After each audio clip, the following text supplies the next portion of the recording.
జగమంత కుటుంబం నాది, ఏకాకి జీవితం నాది, సంసార సాగరం నాదే, సన్యాసం శూన్యం నావే.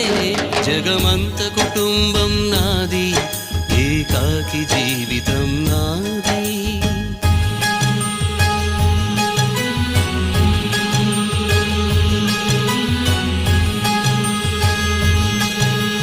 కవినై కవితనై భార్యనై భర్తనై, కవినై కవితనై భార్యనై భర్తనై, మల్లెల దారిలో మంచు ఎడారిలో, మల్లెల దారిలో మంచు ఎడారిలో, పన్నీటి జయ గీతాల కన్నీటి జలపాతాల, నాతో నేను అనుగమిస్తూ నా